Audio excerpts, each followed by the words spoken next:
Vous avez fini? Ok. Moi, je pensais qu'il y avait un autre chant.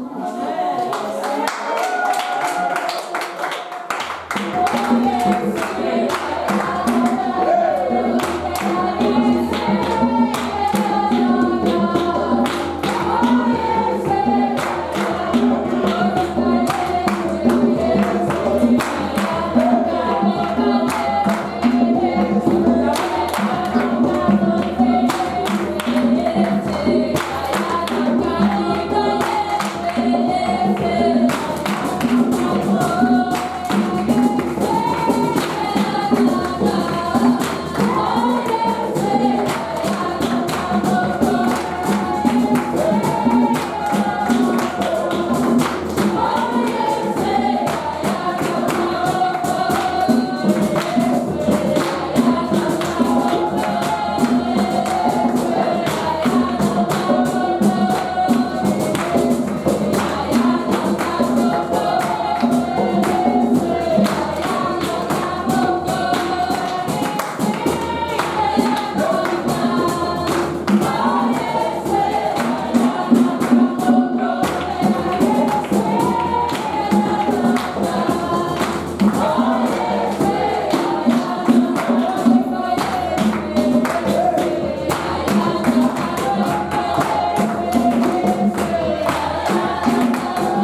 As-tu été bon pour quelqu'un cette semaine?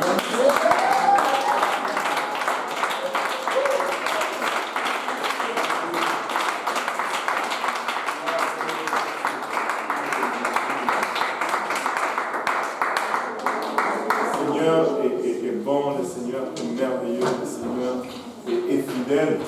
Et encore, nous voulons lui rendre grâce pour notre temps agréable dans sa présence, une autre semaine extraordinaire durant laquelle nous avons vu encore une fois sa main bouger, ça et là. Le Seigneur est bon. Regarde ton voisin, dis-lui, le Seigneur est vraiment bon. Alléluia. S'il y a un problème, dis-lui, s'il y a un problème, c'est toi. C'est pas le Seigneur. Le Seigneur, lui, il est très bon. Amen.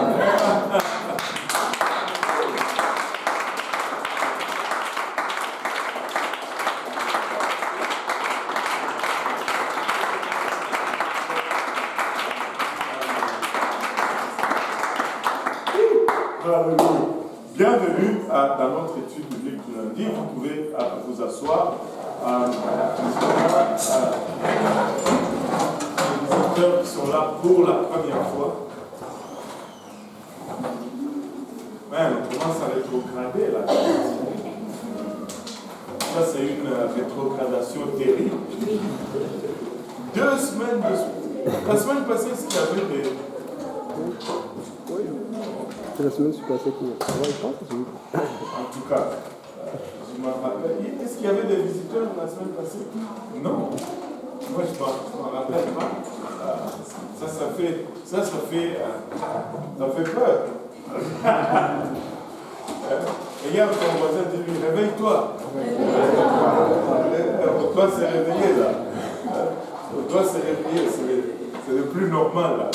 Nous ne voulons pas faire un club social. Amen. Nous voulons que ça reste une maternité. Où les bébés spirituels vont continuer de naître. Tu sais, une fois je réfléchissais un peu, il y a une conférence, je ne veux pas citer, dans le passé, il y avait beaucoup de gens qui recevaient le Saint-Esprit. Ce n'est pas ici, c'est aux États-Unis, donc ne cherchez même pas. Mais après, c'est comme il y avait moins de gens qui recevaient le Saint-Esprit. Mais là, je me suis dit, mais pourquoi? En fait, des fois, il y avait même personne qui recevait le Saint-Esprit. Mais ce qui est arrivé, c'est quoi? C'est que avant, il y avait beaucoup de visiteurs, beaucoup de nouveaux qu'on amenait à l'église qui n'avaient pas le Saint-Esprit. Mais après, avec le temps, c'est devenu une conférence tournée plus vers l'église. C'est-à-dire des gens qui assistaient, c'était des gens qui sont déjà dans l'église, ils sont déjà remplis. Mais évidemment, s'il n'y a personne, si tout le monde est déjà rempli, ben Dieu ne va remplir personne. Mais s'il n'y a personne à être rempli, si tous sont baptisés, ben, qu'ils viennent. On ne va pas les rebaptiser encore. Amen. Amen. Donc, la clé, si on veut toujours voir ces choses, c'est toujours voir des gens qui ne sont pas remplis qui viennent. Amen. Amen. Alléluia. Et c'est là où le réveil se trouve. C'est là la clé du réveil. S'il n'y a plus de malades à l'hôpital, personne ne va dire qu'il a été guéri parce que tout le monde était guéri. Et l'hôpital risque de fermer. Nous ne voulons pas fermer cette maternité. Non. Nous voulons toujours des bébés spirituels. Il n'y a rien de tel pour te garder en forme spirituellement que d'avoir des bébés spirituels. Amen. Amen. Si tu veux rester jeune, te tiens avec les jeunes. N'est-ce pas? Amen. Voilà, et c'est la même chose. Si tu veux rester en feu pour le Seigneur, tu vas là où se trouve le feu. Amen. Et quand quelqu'un vient de recevoir le Saint-Esprit, ils sont toujours en feu. Amen. Et des fois, tu vas te frotter un peu, et puis tu restes en feu comme ça. Tu ne veux pas rétrograder. Prends soin des âmes, gagne les âmes, prends soin des âmes. Amen. Tu ne vas pas rétrograder. enseigne une étude biblique, tu ne vas pas rétrograder. Alléluia. Mais quand tu restes près des âmes, ne les empoisonne pas, par exemple. C'est des fois, je ne sais pas pourquoi je dis ça, mais je vais le dire quand même. Amen. Je pense à chose. Des fois, les âmes viennent à l'église. Tu sais, il y a deux camps. Il y a un camp qui doit leur dire de bonnes choses, l'autre camp doit lui dire de mauvaises choses. Amen. Et chacun fait son travail. Mais si toi tu es dans le camp de l'église, ne perds pas ton temps à faire le travail du camp du diable. Alors, on appelle le diable l'accusateur des frères et sœurs. Le diable, c'est l'accusateur des frères et sœurs.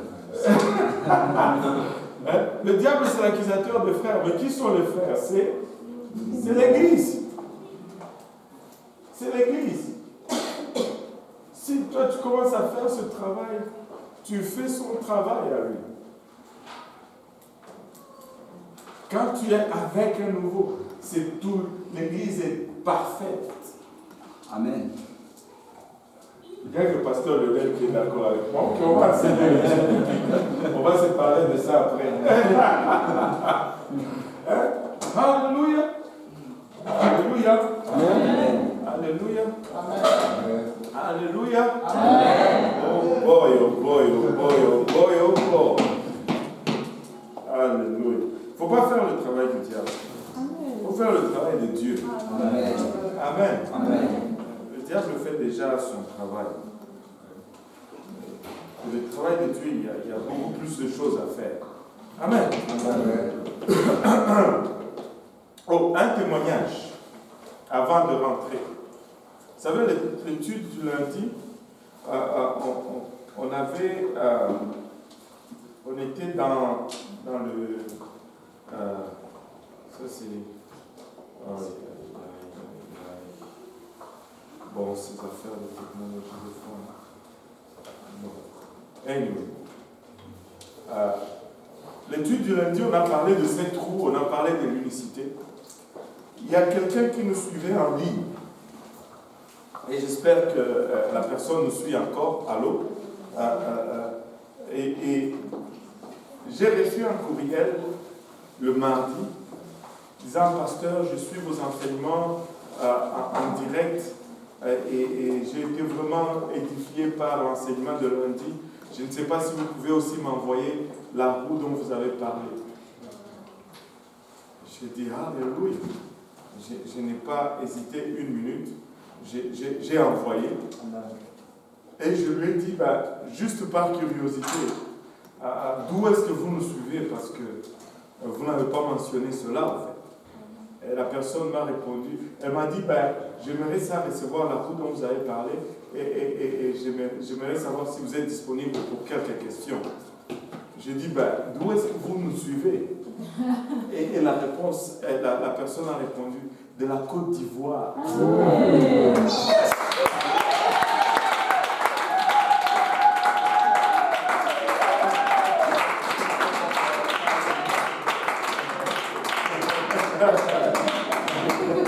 Là, si vous aviez des doutes sur son pays d'origine,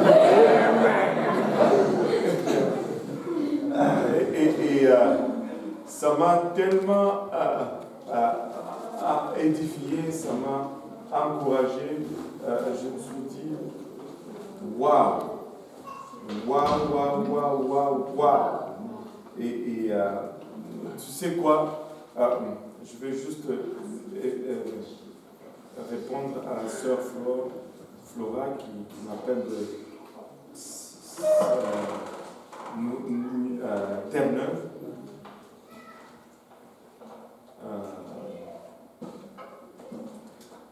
Et parce que je veux la répondre, parce que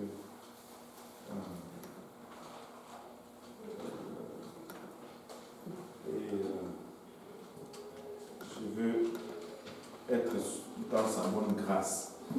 C'est elle qui fait la comptabilité de l'Église, donc je ne vais pas la fâcher. Alléluia. Et donc, je rends grâce à Dieu pour cela. C'était vraiment un témoignage pour moi. Et je lui ai envoyé, puis je lui ai écrit, je lui ai dit, je suis toujours disponible pour les questions. Et ça m'a vraiment rendu très content. Nous avions parlé de l'unicité de Dieu hier. Et laissez-moi vous dire, plutôt, pas hier, mais le lundi passé,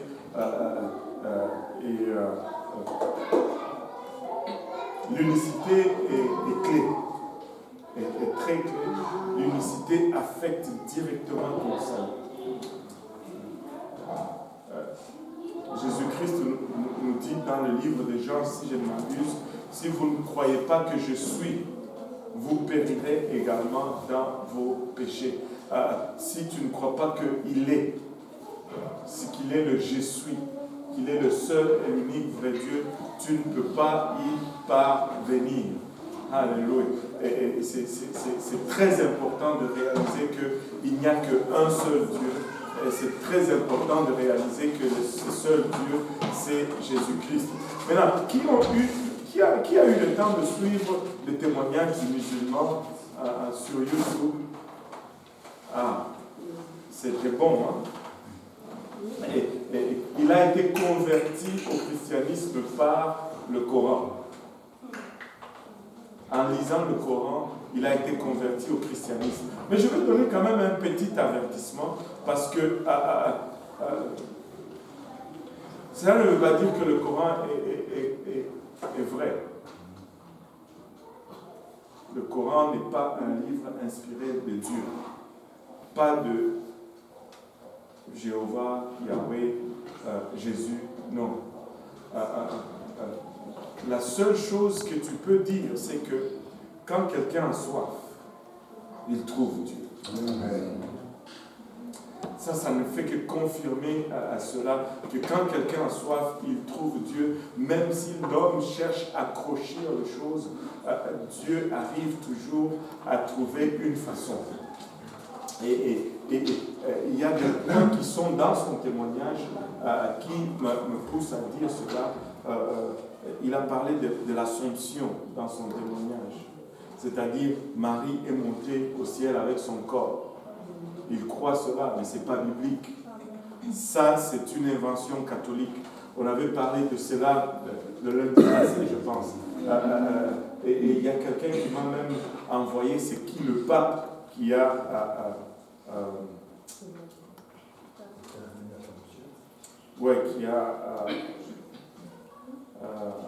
amené l'Assomption. Attendez, je vais vous trouver ça.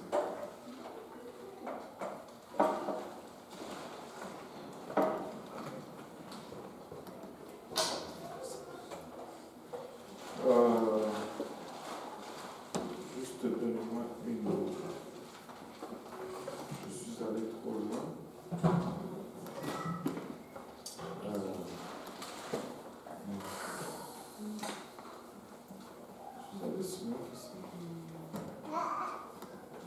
Bon. C'est le pape Pie XII qui a proclamé l'Assomption de Marie et l'a identifiée comme étant la reine du ciel. Voilà. C'est le pape Pie XII. Si j'ai bien lu, Pie XII. X, ça c'est 12. Voilà, Pie XII. C'est lui qui a proclamé l'Assomption. Ça, ce n'est pas biblique. Tout ce que ça confirme, c'est qu'il y a une théorie là, je ne sais même pas pourquoi je vous parle de toutes ces choses. Anyway, peut-être qu'on devait laisser cela et retourner à la parole de Dieu si nous allons nous embrouiller. Donc, il ne faut pas tout prendre, mais ça nous montre la grandeur et la puissance de Dieu, comment Dieu peut utiliser n'importe quoi pour amener quelqu'un à la vérité. Quand on a soif, on trouve Dieu. Maintenant, on a parlé du Dieu puissant en Christ et nous croyons au seul et unique vrai Dieu. Dieu est un, Dieu n'est pas deux, Dieu n'est pas trois, il est un. Et Jésus, c'est Dieu créateur. toute chose a été créée par lui, en lui et pour lui. Il est l'alpha, il est l'oméga. Jésus, c'est le premier et le dernier.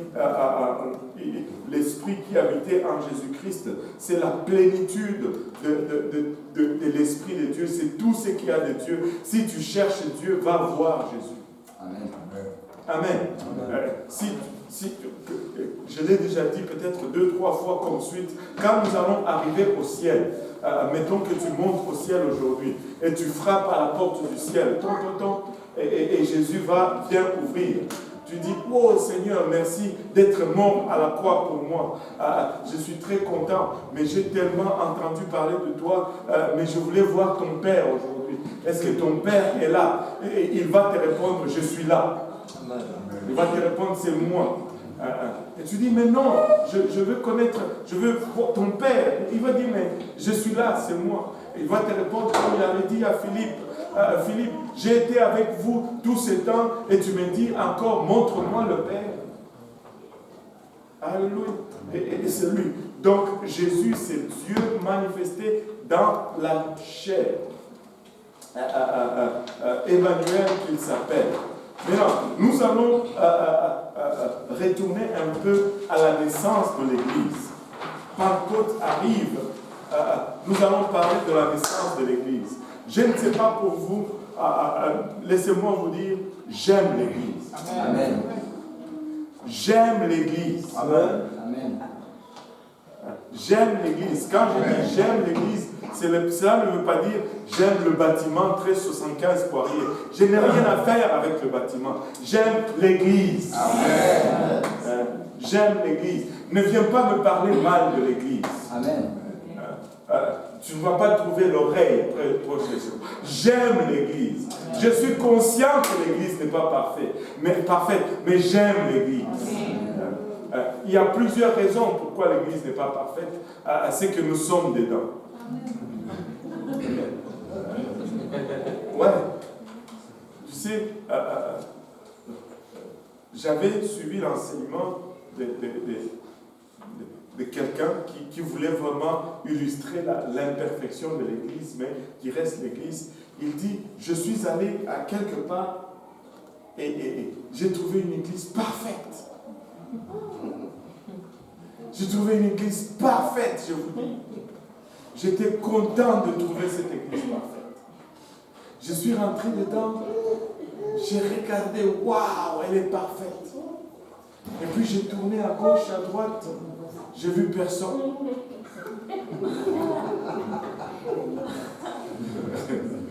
J'ai appelé, oh, il y a quelqu'un.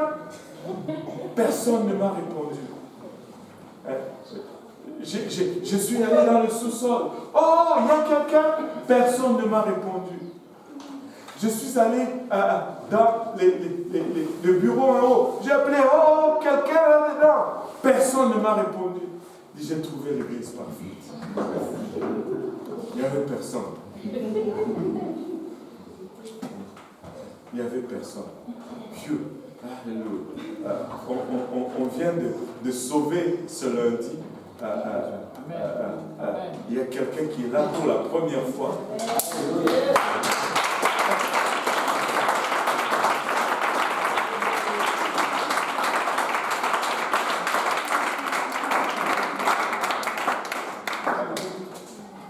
Je sais que je ne vais pas dire le bon nom. Parce que j'ai encore en tête Jasmine. Mais ce n'est pas Jasmine. Janice, voilà. J'essaye de me débarrasser de Jasmine. Je ne sais pas pourquoi, mais je suis content de voir Janice.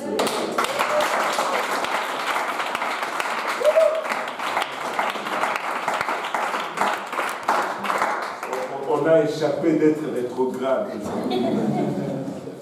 On a échappé d'être rétrograde. Alléluia. Le Seigneur est bon. Je vous avais dit qu'il était bon. Il vient de nous sauver. Alléluia. Alléluia. Content de voir Janice aujourd'hui avec nous. Donc, l'Église n'est pas parfaite. Une raison pourquoi l'Église n'est pas parfaite, je suis dedans. Et une deuxième raison pourquoi l'Église n'est pas parfaite, il est dedans. Plusieurs autres raisons pourquoi l'Église n'est pas parfaite. Vous êtes dedans. Amen. L'Église n'est pas parfaite. Mais j'aime l'Église. Et ce que je disais tout à l'heure, quand je dis j'aime l'Église, ce n'est pas que j'aime le bâtiment, 1375 Poirier. Je n'ai rien à voir avec le bâtiment. Quand je dis j'aime l'Église, c'est vous l'Église. C'est vous l'Église. Mais le point avec l'amour, là où on se trompe souvent, et très souvent les jeunes vont venir dans mon bureau, vont dire, ah pasteur, j'aime telle sœur. Et là, je vais te demander pourquoi tu l'aimes. Parce qu'elle a telle qualité. J'ai dit, tu ne l'aimes pas.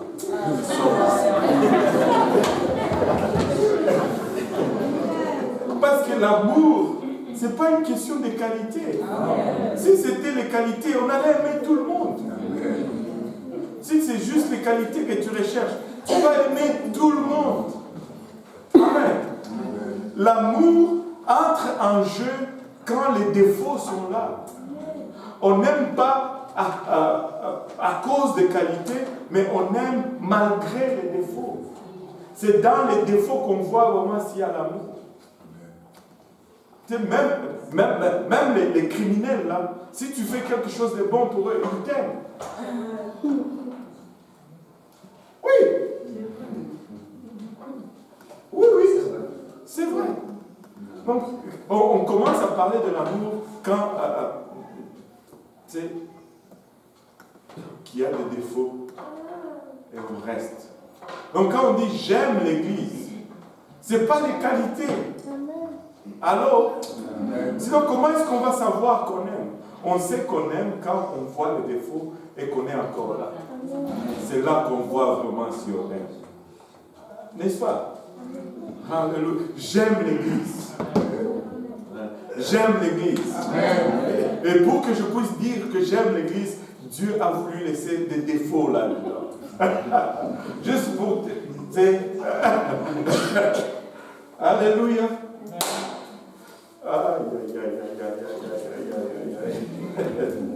Vous savez, quand on regarde les fêtes juives, sont des types de Christ et des types de l'Église. On peut voir et typifier tout ce qui est arrivé avec l'Église dans les fêtes juives. Quand on regarde la fête de Pâques, la Pâque juive, pas la Pâque chrétienne, la Pâque juive est vraiment le type de Christ. Le jour de la fête de Pâques, on mangeait la brebis pascale. La brebis devait être examinée, elle était sans défaut. Amen. Encore Christ, que tout le monde dise Christ. La brebis devait être sans défaut, Christ. Et le pain devait être sans levain. Et la levure ou le levain, c'est le type du péché. Donc, encore une fois, Christ. Et on mangeait ce pain sans levain avec, on mangeait cet agneau pascal et pas de levure, sans péché. Mais quand on vient au jour de la Pentecôte était une fête qui se célébrait avec du pain levé. Et la levure est le type du péché. Et la Pentecôte, c'est la naissance de l'Église. Au fait, Pâques, c'est le type de Christ. Pentecôte, c'est le type de l'Église. Et déjà, dans la typologie, Dieu nous dit, arrêtez, vous n'êtes pas parfait, au fait. L'Église n'est pas parfaite. Et on la célèbre avec du pain levé. Et cette Église est née le jour de la Pentecôte. La naissance de l'Église, c'était le jour de la Pentecôte. Et vous pouvez être n'importe quelle dénomination. Si vous êtes chrétien, au moins ça, c'est une chose sur laquelle toutes les dénominations sont d'accord. C'est que l'Église est née le jour de la Pentecôte. Vous pouvez être catholique, baptiste, évangélique, protestant, wesleyen, kimbanguiste, zambé malamu,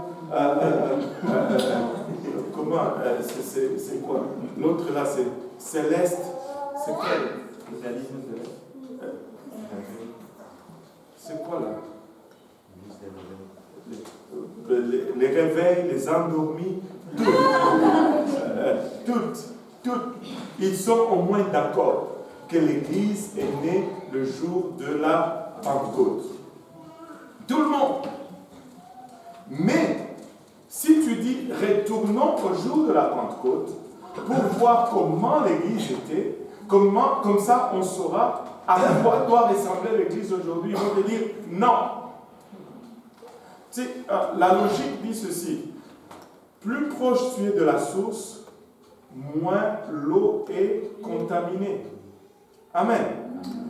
Donc il est nécessaire de retourner au jour de la Pentecôte. Et si tu regardes l'histoire de l'Église, on a déjà fait cette étude ici, l'histoire de l'Église, comment l'Église est née le jour de la Pentecôte, et comment, alors que les apôtres étaient vivants, l'Église est restée comme elle était originale, comme Dieu avait conçu qu'elle soit. Mais après la mort de ces témoins, après la mort de cette première, deuxième génération, l'Église est tombée dans ce qu'on appelle dans l'histoire de l'Église l'âge noir, où plusieurs doctrines sont entrées, des doctrines qui étaient humaines. Certaines doctrines avaient peut-être une bonne motivation, mais écoutez, la parole de Dieu dit il ne faut rien ajouter. Peu importe la motivation, ces choses n'étaient pas bonnes. Et l'Église est tombée dans ce qu'on appelle dans l'âge noir. Mais cette restauration a commencé à venir tranquillement, graduellement.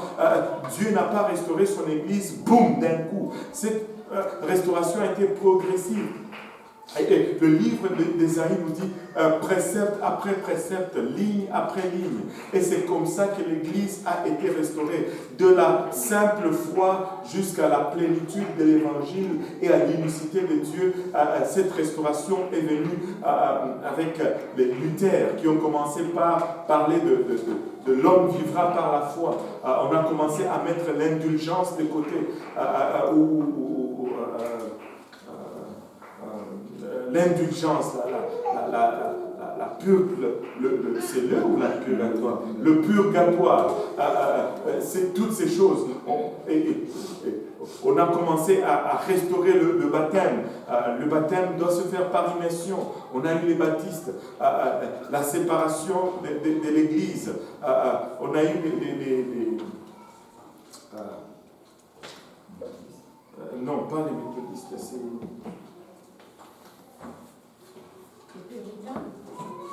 Les presbytères, les presbytères et les méthodistes ont commencé à retourner à la sanctification.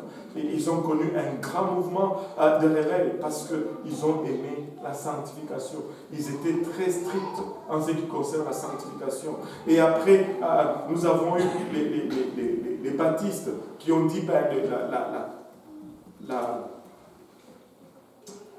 le baptême doit se faire par immersion. Toutes ces choses étaient perdues, mais Dieu les a restaurées graduellement, jusqu'à ce qu'on arrive à la Pentecôte. Et non seulement la Pentecôte, le premier pentecôtiste était trinitaire. Et ce qu'ils ont dû restaurer, c'était le baptême du Saint-Esprit avec l'évidence de parler en langue. Et après le pentecôtiste trinitaire, l'unicité a été restaurée. Et là, on est retourné à l'Église comme il était le jour de la Pentecôte. Les jours de la Pentecôte, on va le lire, Actes chapitre 2. Voilà.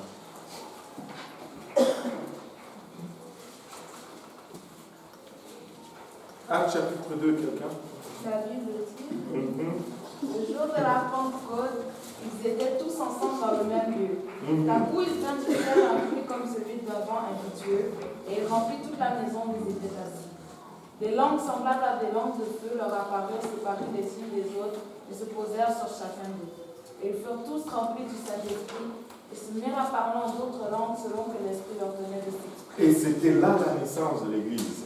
Ces apôtres qui ont vu Jésus-Christ, ils étaient 500 lors de l'ascension du Seigneur Jésus.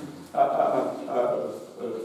Corinthiens 15 nous donne environ le nombre de ceux qui étaient là. Je pense que c'est 1 Corinthiens 15, 4 et 5. Si quelqu'un peut nous le lire rapidement. Je vous rappelle, frères, l'évangile que je vous ai annoncé, que vous avez reçu, dans lequel vous avez persévéré, et par lequel Saute au verset 3.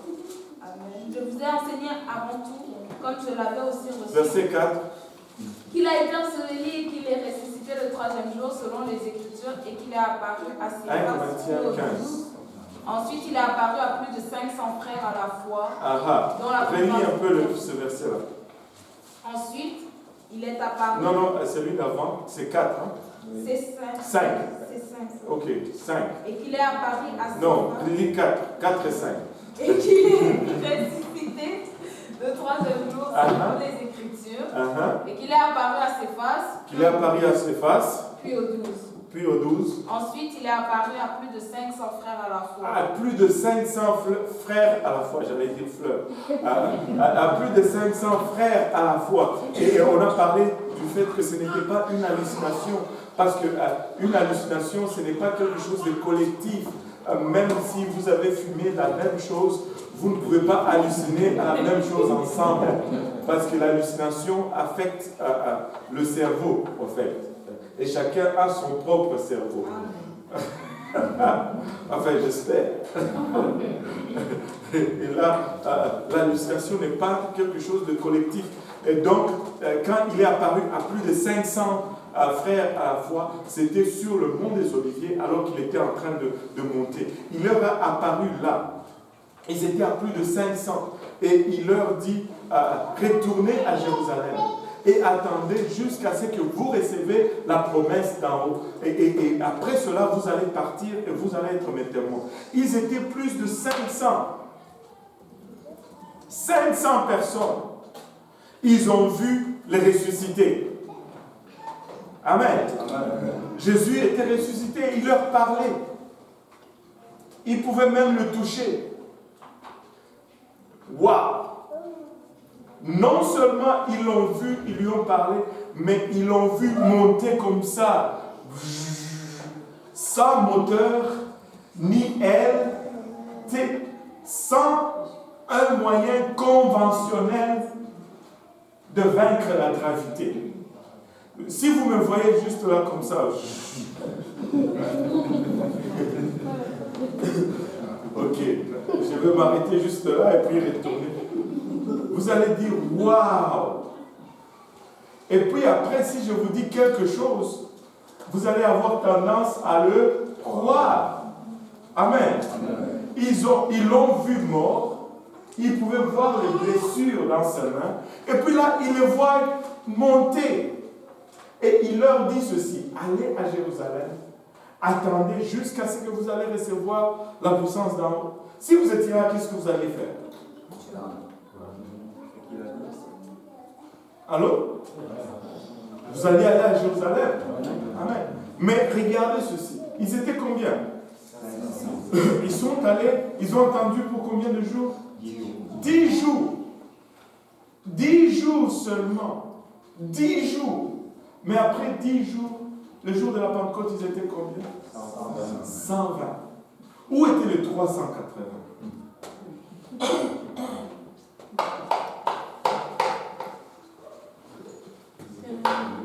Où étaient les 380?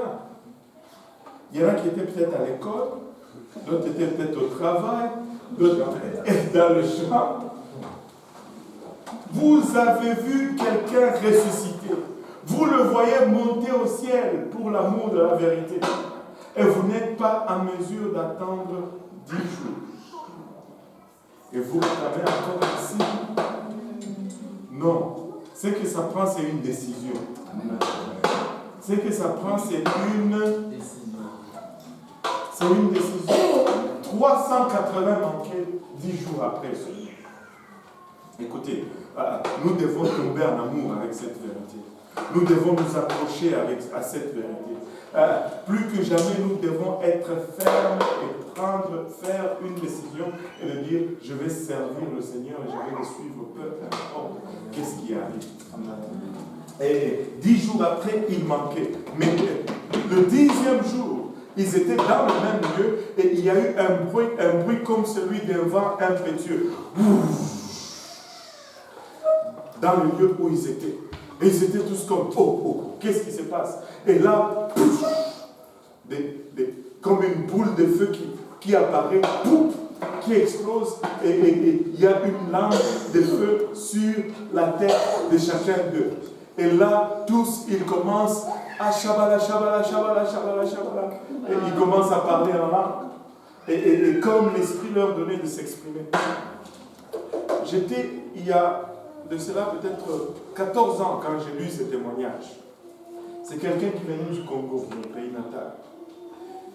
Il a écrit, c'était sur un site chrétien, il a écrit ceci. Il dit, quand j'étais au pays, je voyais tous ces églises de réveil et tout le monde était là-dedans, ils parlaient en langue. Et c'était Shabala, Shabala, Shabala, Shabala. Et j'ai dit, je me suis dit, c'est une blague. Et, en fait, ils disent presque tous la même chose, c'est une blague. Il dit, il était maintenant à Dallas, au Texas. Il dit, là, j'arrive au Texas,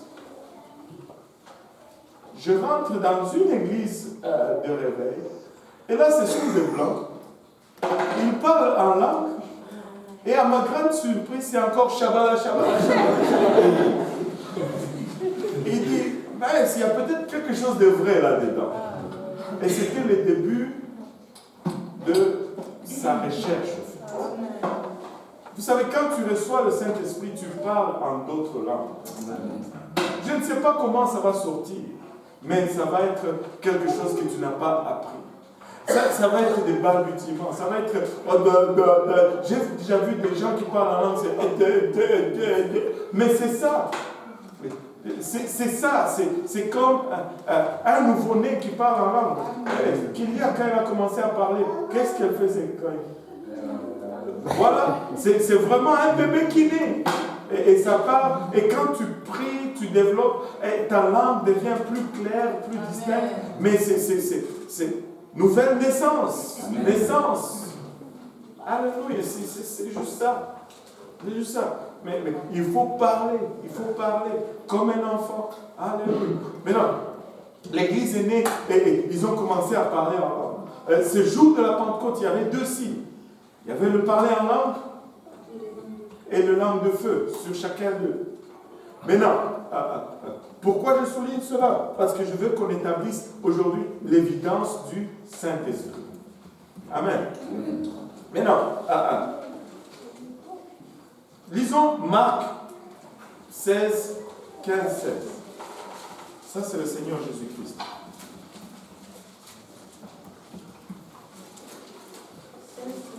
16, 15, 16.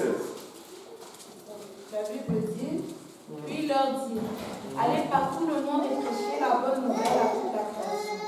Celui qui croira et qui sera baptisé sera sauvé, et celui qui ne croira pas sera condamné. Voici les miracles qui accompagneront ceux qui ont compris. En mon nom, ils chasseront les démons, ils parleront de nouvelles langues et ils saisiront des breuvages.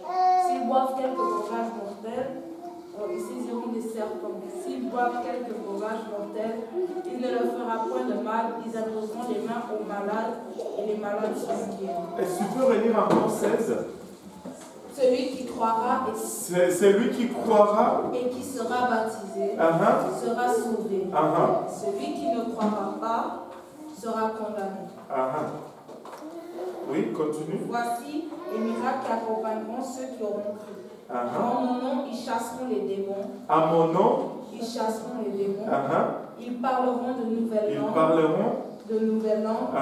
Ils saisiront des serpents. Et ça veut dire accidentellement. Alléluia. S'ils boivent quelques breuvages mortels, il ne leur fera pas de mal. Voilà. Et maintenant, regardez ceci. Moi, je ne veux pas, il ne faut pas, il y a des églises là aux États-Unis, on les appelle les snake handlers, ou ceux qui saisissent ou manipulent les serpents. Ils disent que parce que ce verset est écrit comme ça, ils vont être à l'église, vont commencer à adorer, ils vont ouvrir une boîte, et là il y a des serpents qui vont sortir. Et si tu as vraiment la foi, tu vas aller, et puis tu tiens le serpent, et là, là ça prouve que tu es vraiment. Ce n'est pas ça. Ça, c'est comme tenter Dieu. Tu ne dois pas dire, ah, parce que j'ai la foi, maintenant, bon, cette boisson empoisonnée, regardez bien. Non, ce n'est pas ça. Ce n'est pas ça. Ce n'est pas ce que la Bible veut nous enseigner. Amen. Amen. Alléluia. Tu n'as pas à démontrer. Ça, c'est du show. Et Dieu n'est pas intéressé dans le show. Dans le show-off. Je ne sais pas comment on dit ça en français. Là. Comment on dit show-off en français? Le spectacle. Le spectacle. Dieu n'est pas intéressé dans le spectacle. Amen. Dieu veut sauver les gens. Amen. Et ça, c'est du spectacle. Maintenant,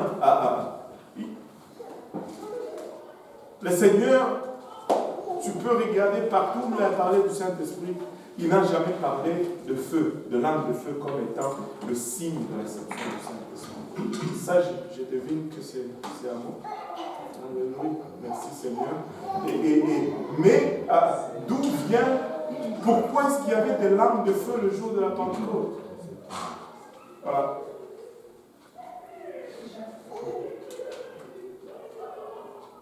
Vous savez, Dieu est souverain et il fait ce qu'il veut. Mais moi, je crois que si on a vu les langues de feu ce jour de la Pentecôte, c'était pour honorer un de ses prophètes, Jean-Baptiste. Jean-Baptiste dit, moi je vous baptise d'eau, mais c'est lui qui vient avec moi, après moi, et dont je ne suis même pas digne de délier ses sandales. Il vous baptisera du Saint-Esprit et de feu. C'est Jean-Baptiste qui a ajouté le feu. Et conséquemment, tu vas voir que dans tous les autres baptêmes du Saint-Esprit dans la Bible, il ne va pas y avoir la présence de feu. Parce que je crois que Dieu a mis le feu là pour honorer Jean-Baptiste, pour que les paroles de Jean-Baptiste ne tombent pas à terre. Mais partout où tu vas voir les gens recevoir le Saint-Esprit, le parler en langue va être l'évidence. Ce n'est pas parce que j'ai checké, que je suis tombé, que j'ai reçu le Saint-Esprit. Ce n'est pas parce que j'ai la chair de poule que j'ai reçu le Saint-Esprit. Quand je reçois le Saint-Esprit, premièrement, c'est identifiable. Acte 8, on va voir que c'est identifiable. On va établir qu'on peut identifier quand quelqu'un a reçu le Saint-Esprit. Ce n'est pas quelque chose qui arrive sans qu'on le sache.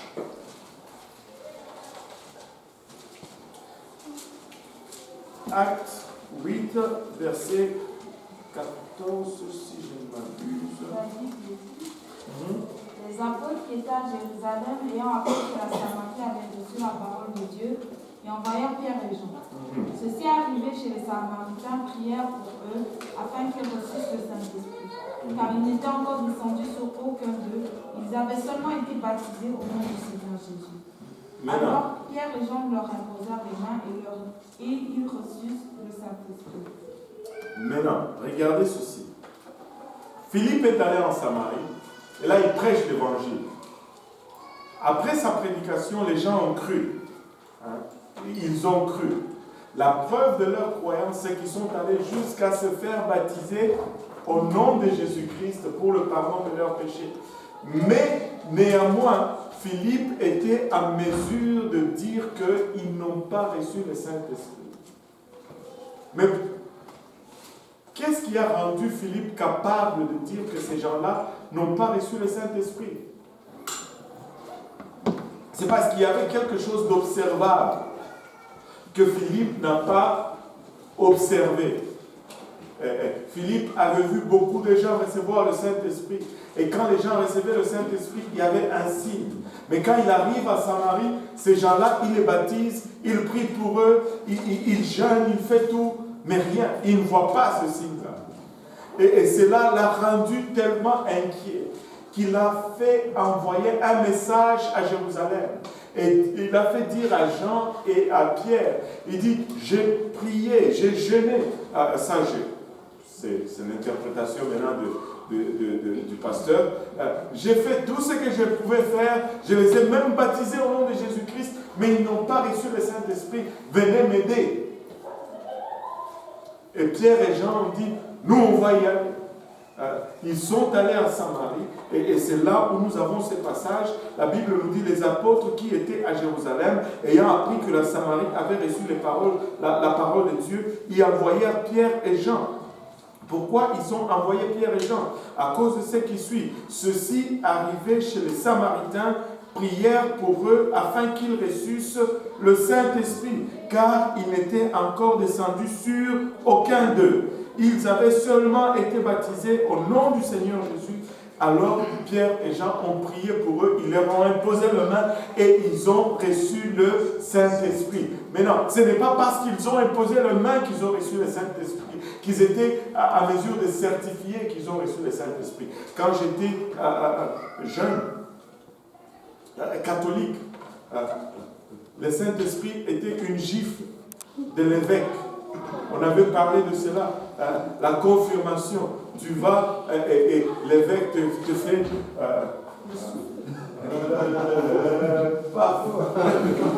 c'est ça le Saint-Esprit. Non! C'est ce que la Bible dit.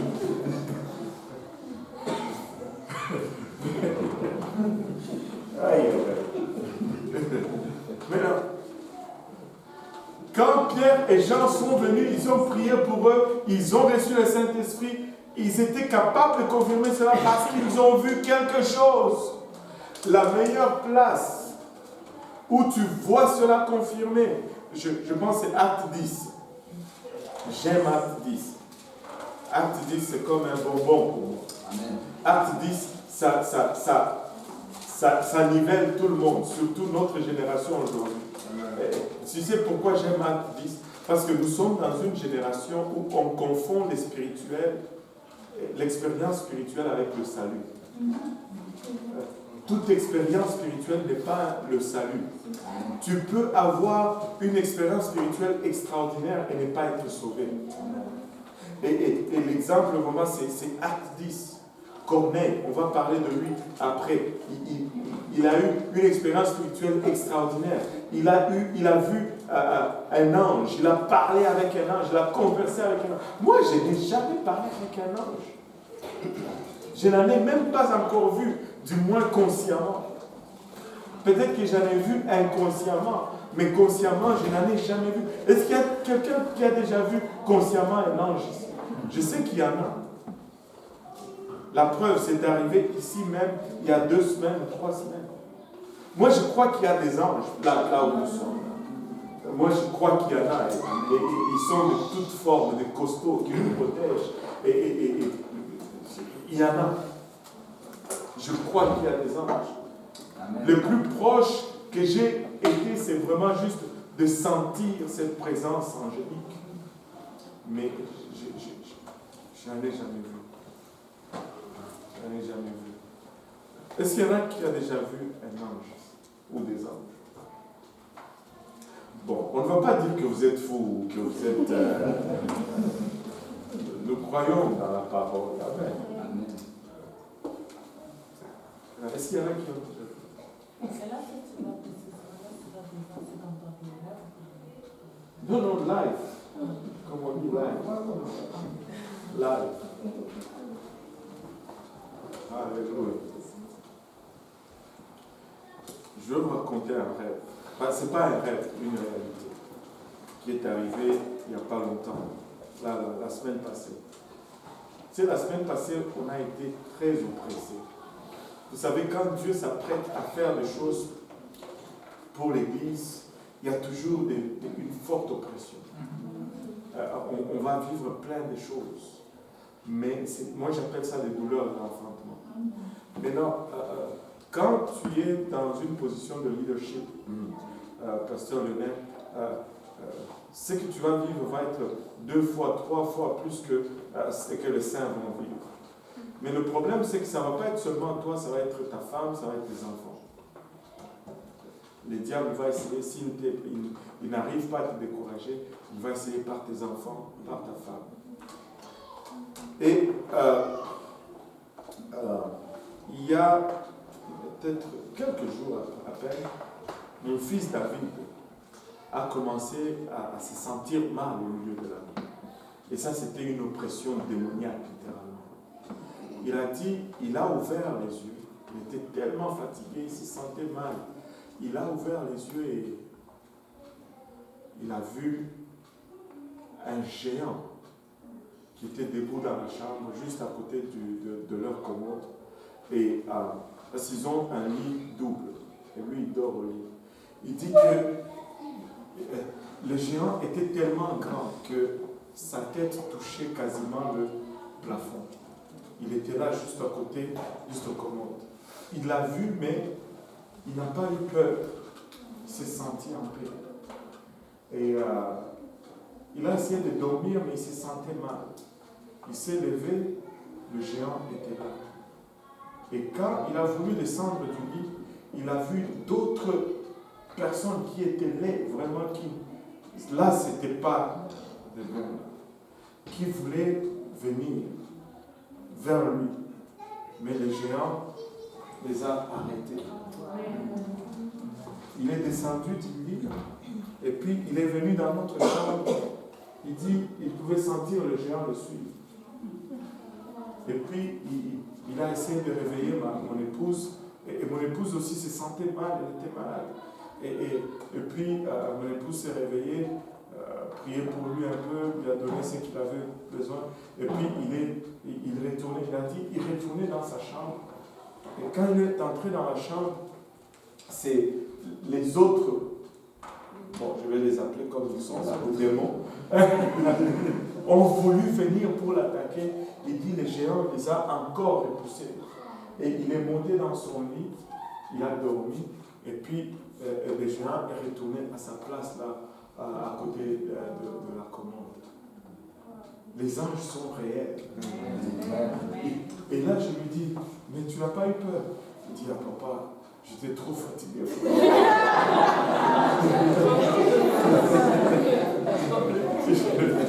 J'étais trop fatigué pour avoir peur. Je suis juste endormi.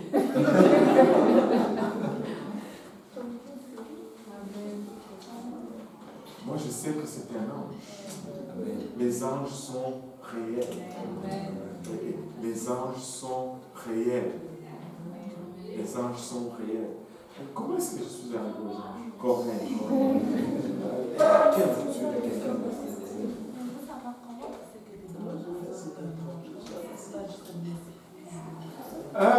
Premièrement, là, tout esprit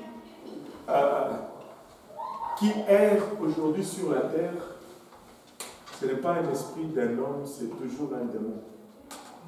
Parce que les âmes ne peuvent pas sortir de là où ils sont. Ceux qui sont en enfer restent en enfer, et ceux qui sont au ciel restent au ciel. Ça, c'est comme ça que c'est, premièrement. Maintenant, la Bible nous dit les morts ne peuvent plus prendre place à ce qui se fait sous le soleil. Maintenant, il y a un truc que le diable utilise souvent. Maintenant, parmi les anges, enfin, même les démons sont des anges, mais ce sont des anges qui sont déchus. Il y a eu un tiers de anges qui sont tombés avec Lucifer. C'est une mauvaise nouvelle, mais il y a une bonne nouvelle, c'est qu'il y a 2 tiers qui sont restés avec Dieu. Donc pour chaque démon, il y a 2 anges. Or, si on étudie l'Apocalypse, ça prend combien d'anges pour lier le diable? Un seul. Donc, on n'a pas à avoir peur. Juste un seul ange suffit. Mais on a 2 anges pour chaque démon. Comme quoi, relax. Amen. Alléluia. Maintenant, regardez ceci. Les démons, ils vont souvent prendre la forme d'un humain, qu'il soit vivant ou mort, pour, tu sais, affecter ta croyance. Tu as prié à ton arrière-grand-mère qui est décédée, et là, elle t'apparaît dans la chambre à coucher, et elle te dit, va à telle place, tu vas trouver ça et ça. C'est pas biblique. Réprime cela, c'est démoniaque. Parce que les morts, c'est juste un démon qui prend l'apparence de ton parent et la voix de ton parent. Et tout cela, c'est pour t'amener à croire au culte des morts. Il n'y a qu'un seul médiateur. Jésus-Christ, l'homme. Amen. C'est dans son humanité qu'il fait la médiation. Jésus-Christ, homme. Je vais juste finir cette file d'idées. Maintenant, il y a une place dans l'Ancien Testament. La magicienne d'Angor, je pense, où Saül va consulter une sorcière et elle fait monter Samuel. Et est-ce que c'est Samuel qui est monté? Oui, là c'était Samuel qui est monté. Mais comment est-ce que cela était possible? Cela était possible parce que c'était encore dans l'Ancien Testament. Il y a une particularité entre l'Ancien et le Nouveau Testament. C'est que dans le Nouveau Testament, qu'est-ce qui s'est passé? Jésus, après sa mort à la croix, il est allé où? Dans le séjour de mort. Il est allé en enfer. Il y est resté 3 jours. La Bible nous dit qu'il est allé prêcher là-bas. Mais qu'est-ce qu'il est allé prêcher? Il n'est pas allé prêcher, répentez-vous. Parce que ces gens, leur sort est déjà décidé. Ce qu'il est allé prêcher, c'est une déclaration. Je suis venu, j'ai vaincu. Maintenant, c'est moi qui reprends le contrôle. Tout le contrôle qu'on avait donné à l'homme au début, je viens reprendre. Et en passant, où est-ce qu'il est, Lucifer?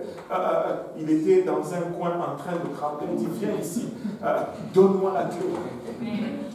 Donne-moi la clé. Et, avant ce temps-là, c'est Lucifer qui avait la clé du séjour des morts. C'est lui qui a la clé de la porte, peut l'ouvrir et la fermer à volonté. Amen. Jusque-là, ça fait du sens. Vous suivez?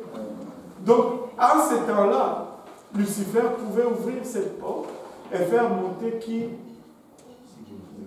il voulait. Allô?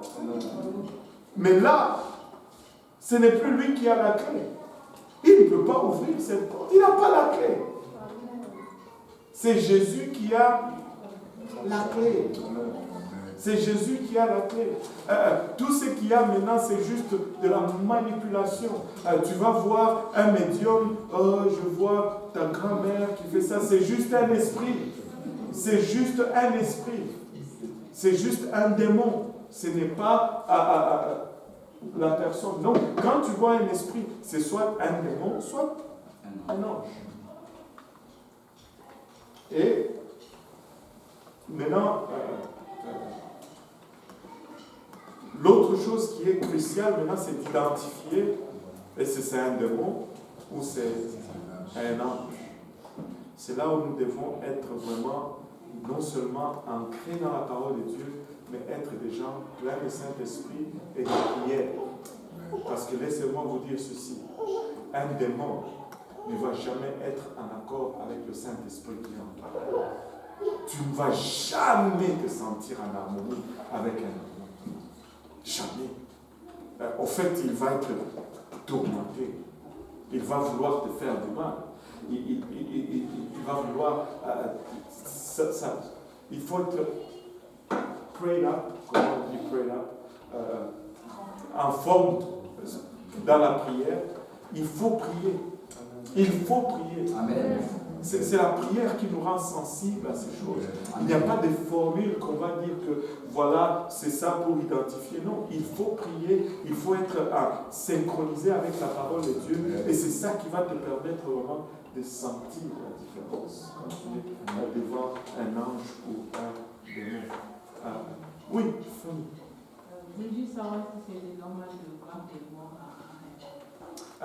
C'est normal, c'est peut-être pas le mot approprié, mais ça arrive. Ça arrive. Parce que nos rêves viennent de trois sources, en fait. Il y a des rêves qui sont le produit de Dieu. Dieu ne peut nous parler par des rêves. Il y a des rêves qui sont le produit du diable. Le diable peut aussi nous parler par des rêves. Et il y a des rêves qui sont le produit de nous-mêmes. Parce que notre cerveau génère aussi des rêves. Maintenant, quand on voit des morts dans les rêves, ça dépend dans quelles circonstances, qu'est-ce qu'ils font, qu'est-ce qu'ils nous disent. Parce que des fois, Dieu peut se servir de quelque chose comme ça pour nous donner un avertissement. Je vais partager avec vous un rêve que mon père a eu. Mon père était polygame. Et vous savez, la polygamie, ce n'est pas de Dieu. Amen. Ça mène beaucoup de problèmes.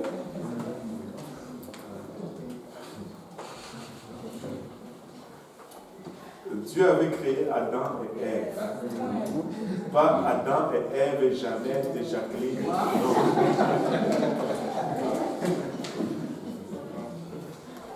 Mais non, il était polygame.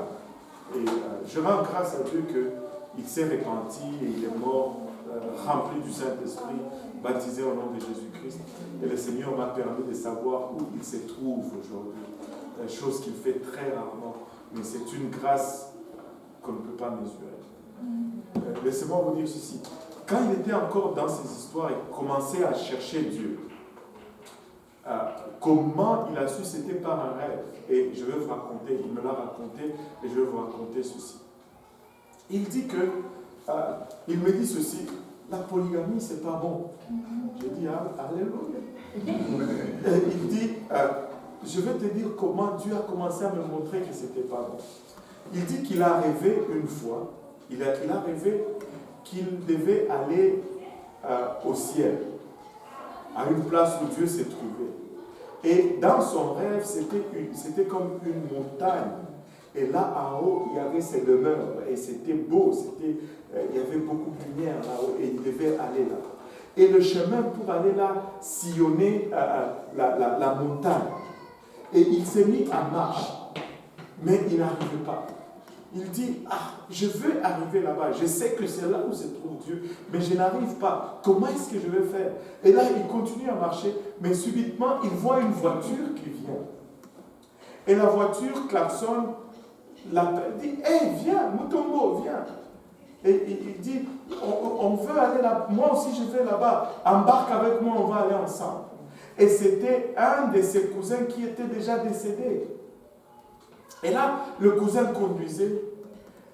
Et il dit, il conduit, il tourne avant. Et il voit que la place où il devait aller se retrouve là. Il dit, on change de direction. Il tourne avant. Et il voit la place où il devait aller se retrouve encore là. Et il n'arrivait pas à s'y rendre. Il faisait que tourner en rond. Et là, il se réveille de son rêve. Là, il s'est dit, mais qu'est-ce que ceci signifie? Ce type était déjà mort. Qu'est-ce que ceci signifie? Il dit, il prie et il dit quelque chose, lui dit que qu'est-ce que tu as en commun avec... Parce qu'il se disait, mais pourquoi on n'arrivait pas? Et il y a quelque chose qui lui dit, mais qu'est-ce que tu as en commun avec lui? Et là, il commence à chercher, il dit, ça lui vient polygamie. Il dit, wow, non. Moi, je veux m'y rendre. Je ne veux pas faire le même chemin avec lui. Et là, il a appelé à cette dame, il lui a dit, écoute, nous avions commencé dans le péché, mais là où nous allons, c'est plus proche que de là où nous venons. Vraiment, je te demande pardon, je veux qu'on règle ça. Il lui a demandé le divorce, il lui a fait la lettre, il lui a donné une compensation et il est sorti de cette histoire. Et des fois, tu vas rêver de quelqu'un qui est mort, mais ça dépend des circonstances qu'est-ce que ça veut dire, qu'est-ce que ça ne veut pas dire, et tout, et tout. Mais des rêves, il y a des rêves qui viennent de Dieu, il y a des rêves qui viennent du diable, il y a des rêves que c'est parce qu'on a trop mangé la veille, ou c'est peut-être parce qu'on n'a pas mangé la veille. Avez-vous remarqué que quand le temps de jeûne, on rêve souvent de l'estomac et de la nourriture? Alléluia. Oui.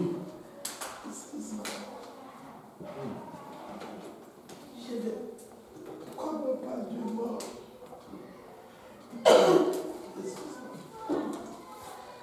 quand ma mère est décédée, et puis après un an comme ça, et puis j'ai vu ma mère, mais comme normal, elle n'était pas morte, comme si je voyais vivre, comme si moi, comme ça, ou bien tout le monde. Et puis elle se plaint, elle dit, ah, je suis derrière le dépanneur, et parce que je sais, tu ne peux pas venir, je ne peux pas venir chez moi. Elle m'a dit ça. Et puis quand j'ai fait ce rêve, en levant, j'ai examiné, j'ai dit, c'est quoi ce rêve? Est-ce que c'est deux mots qui prennent la forme de ma mère pour me faire rentrer dans la sensibilité? Et puis j'ai dit, et puis il y a une pensée positive qui vient dans ma tête tout de suite. Je dis, si vraiment c'est ma mère qui me parle, je veux que Dieu te prend aujourd'hui même dans le ciel. Et puis là, on commence à couler dans mes yeux. Et puis depuis 7 ans, je n'ai jamais vu. C'est ça. Tu vois, quand c'est un rêve, oui, ce que tu vois dans un rêve, c'est juste des images, c'est comme un film. Mais c'est un démon qui peut influencer ton rêve, qui peut jouer le film, ou c'est Dieu qui peut te jouer le film, ou bien c'est ton propre cerveau qui peut te jouer le film. Bon, maintenant, ce qu'on voit dans un rêve, c'est juste des images. Mais les rêves peuvent paraître, ça peut être aussi, ça peut paraître tellement positif, mais il faut toujours voir c'est quoi le message là-dedans et l'aligner avec la parole de Dieu. Ah, wow, ça prend une autre direction. Mais je vais vous raconter un autre rêve que mon père a eu. Et qui celui-là venait du diable. Mais c'était pour l'induire en erreur. Il dit qu'il a rêvé qu'il était en train de marcher dans un petit bois. Il marche, et puis il arrive, il y a un ruisseau. Il traverse le pont du ruisseau, et là, quand il va de l'autre côté, c'était un jardin magnifique, une beauté extraordinaire, une paix qui n'a pas de description. Et là, il se promène dans ce jardin et dit, waouh, que c'est beau, waouh, que c'est beau. Et là, il voit un de ses oncles, donc son oncle paternel, qui est décédé. Il le voit là. Et là, son oncle paternel est surpris. Il lui dit, mais qu'est-ce que tu es venu faire ici? Avec qui est-ce que tu as laissé les enfants? Allez, viens ici. Il l'a caché. Il dit, il ne faut pas qu'on te voie, parce que si on te voit ici, tu ne pourras plus retourner. Il l'a caché, et puis il a sorti, il a raccompagné jusqu'au petit pont. Il dit, allez, retourne, parce qu'il n'y a personne qui est resté avec les enfants. Et il lui a donné une espèce de petit sac en peau d'animal ou quelque chose. Il dit, prends ça, retourne. Et là, mon père a retraversé le pont, et puis il s'est réveillé. Vous savez, pendant longtemps, quand il s'est réveillé, il a commencé à chercher. Où est mon petit truc avec la peau? Où est mon petit truc? Et ma mère dit, quel petit truc avec la peau? Et là, il a réalisé que c'était un rêve. Il a raconté le rêve à ma mère. Bon, à ce temps-là, il ne connaissait pas Dieu. Et ma mère a eu cette brillante idée. Dit, on va faire un petit truc en peau que tu vas garder comme ça. Parce que ça, c'était un bon rêve. Hein, tu as vu l'oncle et tu étais mort. En fait, tu es allé au ciel, mais c'est lui qui t'a retourné. Et c'était ça l'interprétation logique. Tu vois? Et là, qu'est-ce que ça fait? Tu crois, honnêtement, ce n'est pas pour manquer de respect. L'oncle, là, qui était décédé, je ne peux pas vous dire qu'il est au ciel aujourd'hui. Il était impliqué dans la sorcellerie.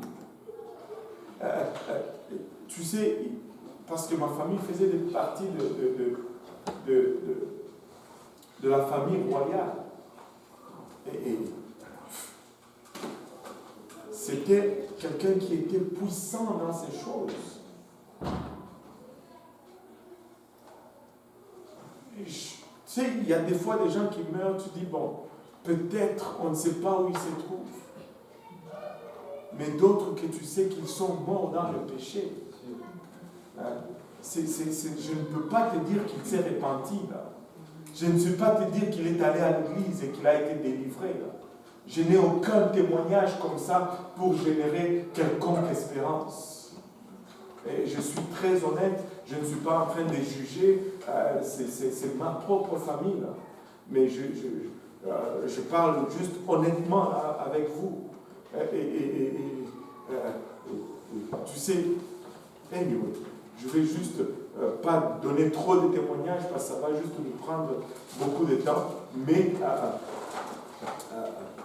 un rêve comme ça, en fait le but, c'est qu'un rêve comme ça, le but de ces rêves, c'est de t'amener dans une fausse doctrine. Parce que ça fait du sens, ça fait positif et ça fait logique et tu commences à croire dans le culte des morts. Mais à partir de ce jour-là, mon père a commencé à être tourmenté par beaucoup de choses. Beaucoup de choses. Anyway, peut-être la leçon prochaine, on va revenir à ça. Mais il faut toujours savoir aligner le rêve avec la parole de Dieu. La parole de Dieu, c'est la seule référence. Nous ne vivons pas pour Dieu à coup de révélation. Nous ne vivons pas pour Dieu. Nous ne marchons pas dans la vérité à coup de révélation ou à coup de prophétie. Non, c'est la parole de Dieu qui guide nos pas. Tout ce que nous recevons en dehors de cette parole doit être mesuré par la parole de Dieu. Et si ça matche avec la parole de Dieu, là, on va prendre cela. C'est la parole de Dieu qui va tout certifier. Qui va tout certifier. Oh boy, c'est chaud aujourd'hui. Hein? Les anges, les démons, les rêves. Aïe. Oui, Fanny. J'ai juste une question. En fait, pour faire la différence entre les rêves de Dieu et les rêves du diable. Parce que moi, je me pose cette question parce que j'ai fait un rêve. J'ai rêvé de mon petit frère. Et dans le rêve, c'est comme s'il était tombé comme dans un coma. Il était dans un endroit où il y avait beaucoup de feu. C'était comme dans le film là. Parce que dans les rêves, c'est des images qu'on voit dans les films. Et c'est comme s'il était tombé dans le coma, tellement qu'il y avait la fumée qui s'accaparait. Et après, je ne sais pas, il y a eu quelqu'un, je ne me souviens pas trop de qui m'a dit ça. Il m'a dit, vas-y, va la chercher. Il fait tout de suite, il va le chercher. Il faut le prendre, il faut le prendre. Après, il y avait une dame qui jouait un peu une femme blanche. Et la dame l'a pris dans ses bras, parce que c'est comme s'il était malade. Et la femme l'a pris dans ses bras et il l'a mis sur le lit d'hôpital. Et là, sur le rêve aussi, mon grand frère, il est déjà décédé. Et mon grand frère est venu me dire, oui, il faut tout de suite, il faut nous verser de l'eau. Si on nous verse de l'eau, il va se réveiller. Si on nous verse de l'eau, il va se réveiller. Et juste au moment où on nous versait de l'eau, moi c'est à ce moment que je me suis réveillée aussi. Et c'était un rêve, vraiment, c'est un rêve que j'ai fait il n'y a pas trop longtemps. C'est resté dans ma tête. Voilà, dans un cas comme ça, moi je dis toujours, tu pries. Tu pries pour ton petit frère, tu pries, et quand tu as une opportunité de lui parler de la parole de Dieu, tu lui parles de la parole de Dieu. Mais non, moi je ne suis pas Joseph, ni Daniel, je n'ai pas le don d'interprétation. Mais il y a des choses qui sont juste à la lumière de la parole de Dieu, qui s'expliquent tout seul. En fait, avant de s'aventurer à dire n'importe quoi, je vais donner ce que j'ai toujours donné comme instruction à tout le monde. C'est que il y a 3 sources de rêves. Dieu, le diable et nous-mêmes. Mais comment, parce que le plus important c'est qu'est-ce qu'on fait? Tu sais, j'ai rêvé, mais après, qu'est-ce qu'on fait? Maintenant, si ce rêve-là était de Dieu, tu pries, c'est Dieu qui te montre que, écoute, il n'est pas à une bonne place, mais tu peux faire quelque chose pour le sortir de cette place. Et la réponse à ça, c'est prier et puis attendre l'opportunité pour que Dieu fasse quelque chose et être prêt pour réagir. Mais non, si c'est de Dieu, tu pries. Et si c'est du diable, c'est quoi le but du rêve? Si c'est du diable, le but du rêve, c'est de dire nanana, je tiens ta famille entre mes mains, tu ne peux rien faire. Et là, tu vas te décourager. Et il ne veut pas que tu pries. Et qu'est-ce que tu dois faire en ce temps-là? Tu dois prier. Logique? Maintenant, si ce rêve venait juste de toi parce que tu as mangé un poulet qui était trop piquant la veille, donc tu as commencé à sentir le feu.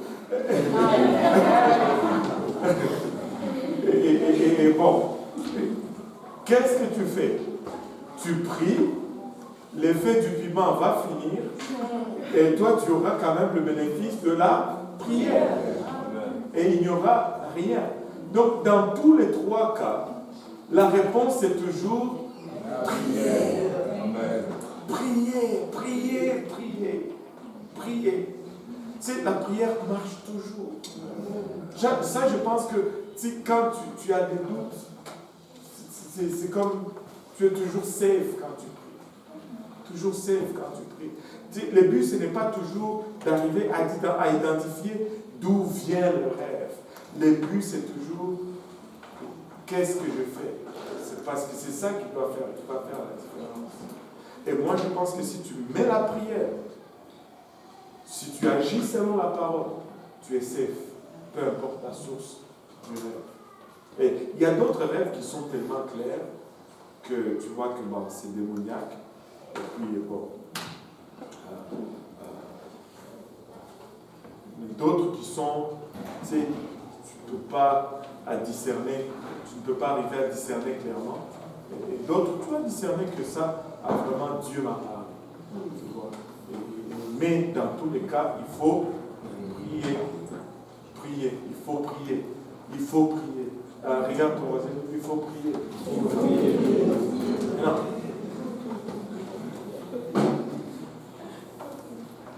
Tout ceci à cause des anges. Et même, on est perdu, on n'est même pas avancé.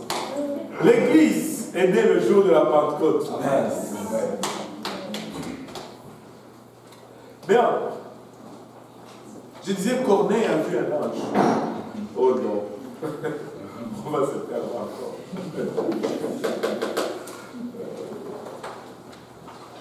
Acte 10. Verset 1. Non. Verset 44. L'évidence du Saint-Esprit. La Bible dit, si tu as le don d'interprétation, ça veut dire, n'ose pas lire, moi je vais Comme lire. Voilà. Pierre prononçant autant ces mots. Comme Pierre prononçait encore ces mots, le Saint-Esprit descendit sur tous ceux qui écoutaient la parole.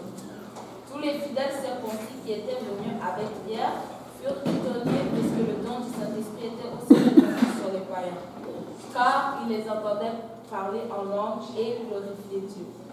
Alors Pierre dit, peut-on refuser l'eau du baptême à ceux qui ont reçu le Saint-Esprit aussi?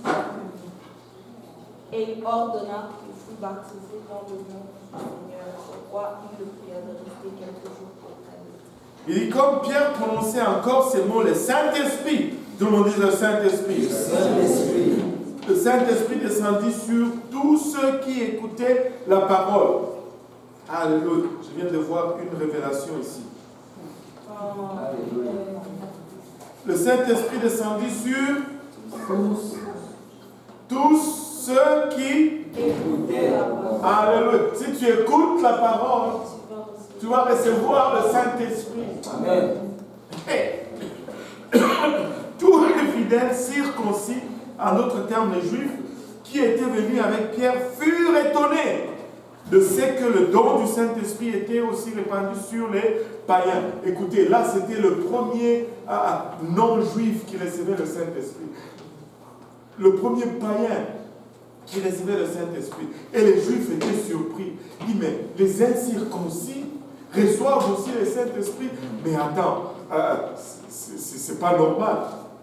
Écoutez, pour que les Juifs puissent croire que les incirconcis ont reçu le Saint-Esprit, c'est parce que l'évidence était nette. Vous allez m'accorder au moins cela. Vous allez m'accorder au moins cela.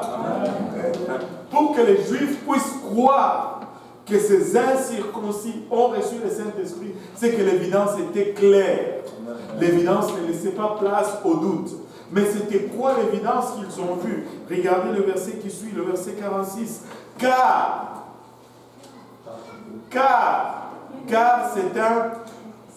c'est quoi? Conjonction de quoi? Vous êtes sûr? Oui. Car c'est une conjonction de coordination. Qu'est-ce que ça fait?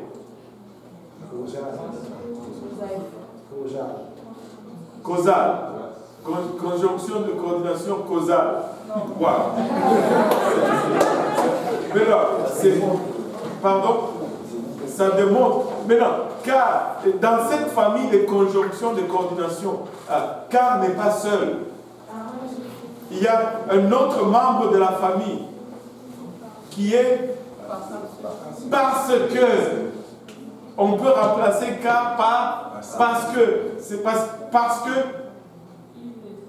Et si on remplaçait, on va le lire avec parce que. Ça va être plus puissant. Parce que. Il les entendait. Wow! Parce qu'il les entendait parler en langue. Le parler en langue était l'évidence. Quand ils les ont entendus parler en langue, ils ont dit Yetuneshiapa. Ils ont reçu le Saint-Esprit. Amen. Amen. Amen. Ça veut dire pour nous, c'est réglé. Ils ont reçu le Saint-Esprit. Je vous ai un peu perdu. Donc le parler en langue était l'évidence. Et tu vas voir partout. Et tu peux faire même une étude. Tu peux retourner à... Oh, man, Jean 3. Jean 3, rapidement. Je vais tracer le temps. Oui. Oui, Jean 3, on va le lire à partir du verset 3. Jésus lui répondit, en vérité, je te le dis, si un homme naît de nouveau, il ne peut voir le royaume de Dieu. En d'autres termes, tu ne peux pas voir le royaume de Dieu si tu n'es pas né de nouveau. Puis, continue. Nicodème lui dit, comment un homme peut-il naître quand il est vieux? Peut-il rentrer dans le sein de sa mère et naître? Je suis déjà vieux. Comment vais-je naître encore? Retourner dans le ventre de ma mère et naître, c'est impossible. Jésus répondit. Maintenant, Jésus va donner un peu plus d'explications. En vérité, je te le dis. Si un homme n'est né d'eau et d'esprit, il ne peut entrer dans le royaume de Dieu. Si un homme est né d'eau et d'esprit, donc naître de nouveau égale naître d'eau et d'esprit. Il ne peut entrer dans le royaume de Dieu. Wow, Jésus devient plus explicite maintenant. Maintenant, c'est quoi naître d'eau et c'est quoi naître d'esprit? Très facile. Il y a des gens qui disent que naître d'eau, l'eau ici c'est la parole. Non. Non. Que quelqu'un dise non. Non. Pas vrai. Pourquoi est-ce que je peux dire cela? Parce que dans le même verset, on ne peut pas avoir la typologie et la réalité. C'est la confusion. Accent. C'est la confusion. Si l'eau c'est la parole, l'esprit c'est quoi?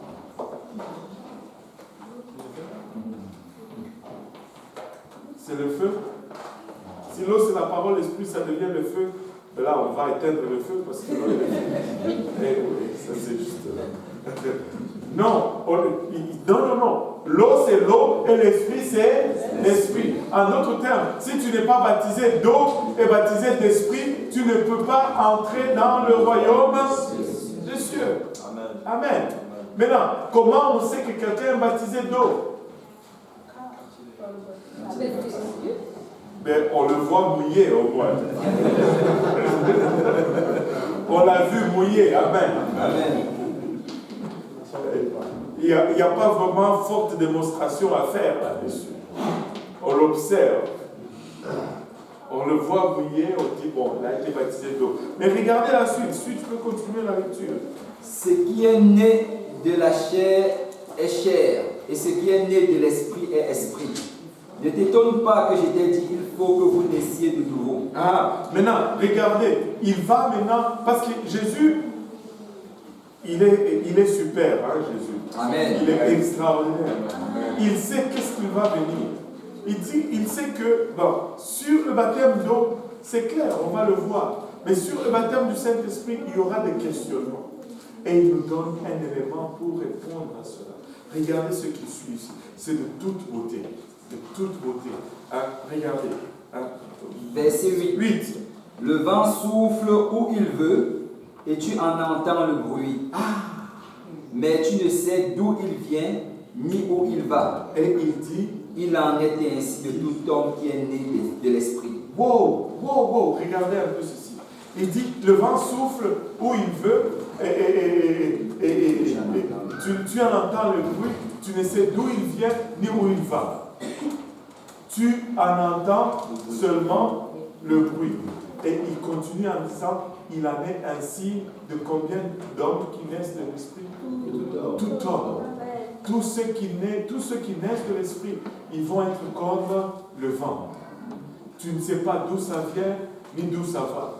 Tu ne sais pas d'où ça vient, ni qu'est-ce qu'ils sont en train de dire. Mais tu entends le bruit. Quelqu'un qui naît de nouveau, tu vas l'entendre. Pour que tu l'entendes, il va parler. C'est quand tu entends les bruits que tu confirmes que l'esprit est entré. Maintenant, regardez ceci. Je vais conclure avec ça. Je me suis levé parce que c'est tellement bon. Je ne peux pas rester assis. Regardez ceci. On va faire le parallèle. L'Ancien Testament, le Nouveau Testament. Amen. Amen. L'Ancien Testament, c'est l'image, ou l'ombre, ou le type. Le Nouveau Testament, c'est le réel, ou la finalité. Maintenant, dans l'Ancien Testament, Dieu habitait dans le tabernacle. Et sa présence s'est manifestée sur l'arche de l'alliance. Maintenant, dans le Nouveau Testament, la présence de Dieu habite dans son Église. Et sa présence se manifeste en nous. Amen. Amen. Maintenant, dans le tabernacle, ça arrivait une fois par année. Le souverain sacrificateur s'est préparé, on le lavait, on tuait le taureau pour ses péchés, et on tuait un autre taureau maintenant pour les péchés de tout Israël. Il entrait maintenant dans le Saint des Saints. Parce que le tabernacle était une tente divisée en deux. Amen. La première partie, les lieux saints. La deuxième partie, le Saint des Saints, où était l'arche de l'Alliance. Et sur cette arche de l'Alliance, c'est là où la présence de Dieu s'est manifestée. Amen. Amen. Maintenant, il a fait tout. Il rentre maintenant dans le Saint des Saints avec son bol de sang et avec un encensoir. Et il va mettre beaucoup d'encens dans l'encensoir pour qu'il y ait beaucoup de fumée et beaucoup de parfum. Beaucoup, beaucoup, beaucoup. Vous savez qu'est-ce que ça représente, ça? Nos prières, nos louanges, nos adorations, ça doit monter. Alléluia. Dans le livre d'Apocalypse, il y a un ange qui prend nos prières et il le brûle devant l'autel, devant Dieu. Amen. Amen. Alléluia. Nous devons prier. Amen. Nous devons louer Dieu. C'est pourquoi je n'ai jamais vu quelqu'un qui reçoit le Saint-Esprit sans la louange. Tous ceux qui reçoivent le Saint-Esprit, ils louent Dieu. Maintenant, il est entré là-dedans et là, tout le monde était dehors. Et ils étaient dans un silence comme pas possible. Et quand il rentre là, il met l'ascensoir, il asperge le sang, et là, la présence de Dieu se manifeste. Si tout a été bien fait, cette présence va être tellement intense. Et il va faire les folies que nous faisons souvent à l'église.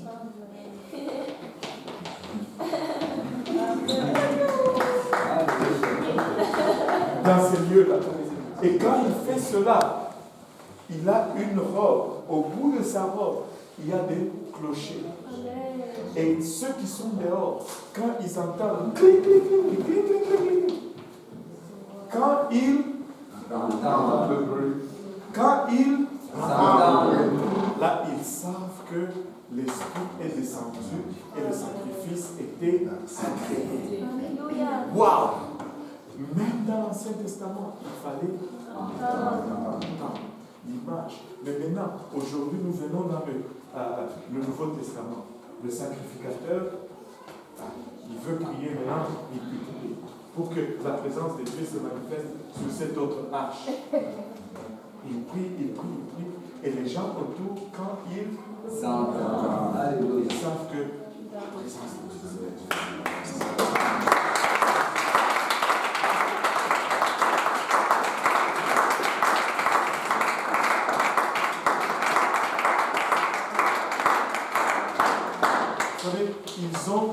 Vous savez, ils avaient de cloches. Les sacrificateurs, le souverain sacrificateur avait des cloches. Allez faire ces recherches. Allez faire ces recherches. C'est fort. On dit parler en langue.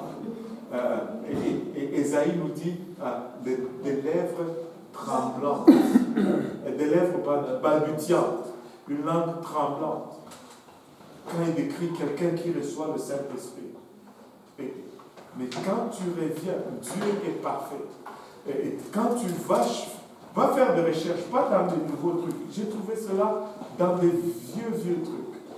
Quand tu vois une cloche, les parties de la cloche, des cloches, les parties de la cloche, les trucs qui est comme ça là, on appelle ça la jupe. Vous savez, la cloche vient comme ça, mais au bord de la jupe, on appelle ça les lèvres. Waouh! Et vous savez, nous on appelait ça quand on était petits, on appelait ça les kingo. La boule là qui est à l'intérieur, là, qui colle, tom, tom, tom. Vous savez comment on appelle ça? La langue. La langue. C'est une langue. Waouh! Déjà, depuis l'Ancien Testament, toutes ces choses sont typifiées. Quand tu reçois le Saint-Esprit, tu parles en d'autres langues, comme l'Esprit te donne de t'exprimer. Et si tu es là et que tu n'as pas encore reçu le Saint-Esprit, tu sais que tu peux le recevoir aujourd'hui. Tu peux le recevoir aujourd'hui. On peut juste prier pour toi et tu vas parler en d'autres langues. Hier, j'ai écouté le témoignage d'une jeune fille. Je pense qu'on va la faire témoigner un jour. Waouh, c'était puissant. Je pense que je vous ai déjà partagé cela. Elle dit vraiment, je ne vivais pas comme un chrétien. Je me moquais des gens qui parlaient en langue. Jusqu'à ce que je vienne à l'église. Et Dieu m'a rempli du Saint-Esprit. J'ai parlé en langue, je sais que c'est réel. Et elle a parlé en langue d'une façon explosive, tout simplement. Et quand tu reçois le Saint-Esprit, tu parles en d'autres langues. C'est l'évidence. C'est l'évidence du Saint-Esprit. C'était comme ça le jour de la Pentecôte. Le jour de la Pentecôte, ils ont reçu le Saint-Esprit. Et si nous allons être l'Église, nous allons être cette Église qui est née le jour de la Pentecôte. L'Église du jour de la Pentecôte baptisée au nom de Jésus-Christ. L'Église le jour de la Pentecôte baptisée immédiatement. Amen. Il n'y a pas, je vous mets au défi. J'ai entendu cela dans une prédication hier, mais bon, je vous mets au défi. Il n'y a pas un seul baptême dans la Bible qui est retardé. Pas un seul baptême dans la Bible qui est dit, oh, vous lisez quelque part, les gens sont allés voir Pierre, ils disent, nous voulons être baptisés, et Pierre leur dit, bon, on va faire ça la semaine prochaine. Si vous trouvez un seul baptême retardé, je vous donne $1000 pour.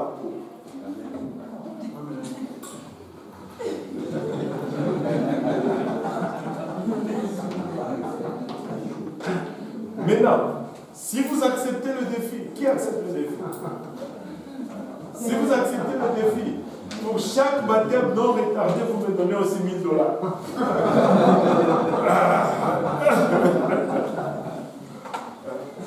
Il n'y avait pas un seul baptême, il n'y avait pas de caté. La catéchèse. C'est vrai que tu ne dois pas mentir avec ça. Tu n'as pas été catholique, toi. Tu as fait la caté. Comment ça caté, tu me regardes caté? C'est la caté. Attends. Mais, il n'y a pas une seule place où les gens sont venus et disent, écoute, et ils disent, non, nous devons d'abord finir explorant la parole de Dieu pour que tu sois baptisé. Non! Non, ce n'était pas comme ça. Ça n'a jamais été comme ça. L'église primitive ne baptisait pas comme ça. Regardez, si vous allez dans Acte 22, c'était au milieu de la nuit même.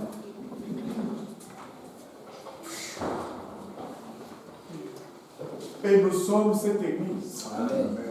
Mettez-moi au défi. Si vous n'êtes pas encore baptisé et que vous voulez juste voir, appelez-moi à 2h du matin. Elle, c'était à quelle heure? 2h du matin, quelque part là. Elle et sa soeur, Maureen. Elle est où, Maureen?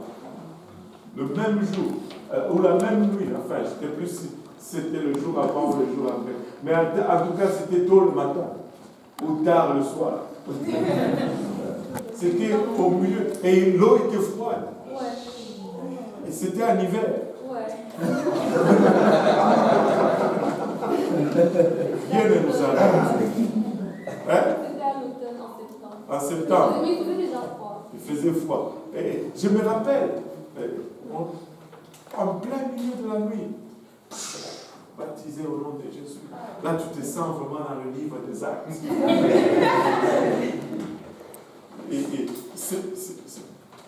Il y a tellement de traditions qui sont venues avant que tu te sois. Et il y a même des places où il faut que tu payes pour être baptisé. Vous dites, ah, mais c'est vrai.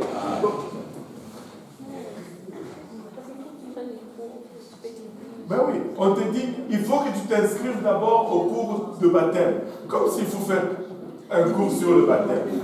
Bon, tu t'inscris d'abord un cours sur le baptême, mais le cours sur le baptême, ça donne qu'il a un syllabus pour faire le cours sur le baptême.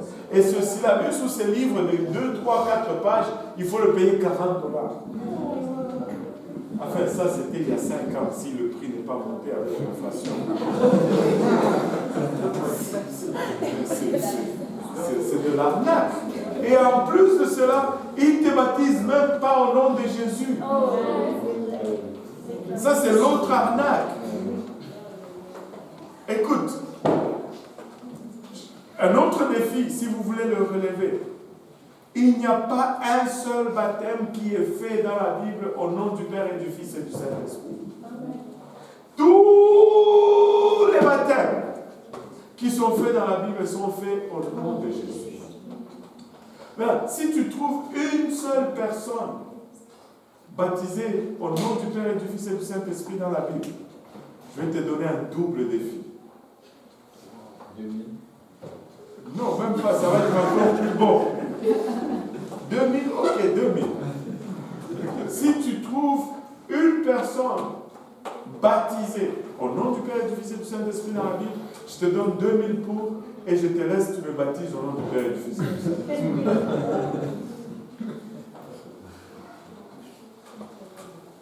Mais sinon, pour chaque baptême au nom de Jésus, tu me donnes 4000.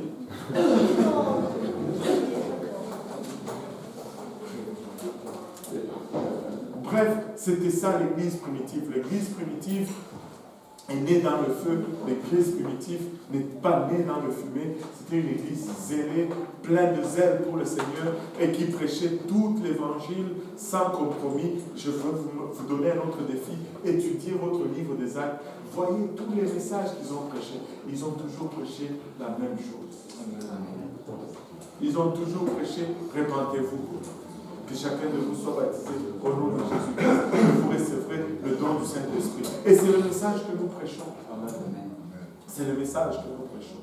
Paul a prêché cela, Pierre a prêché cela, Philippe a prêché cela, tous ont prêché cela. L'église primitive était une église puissante.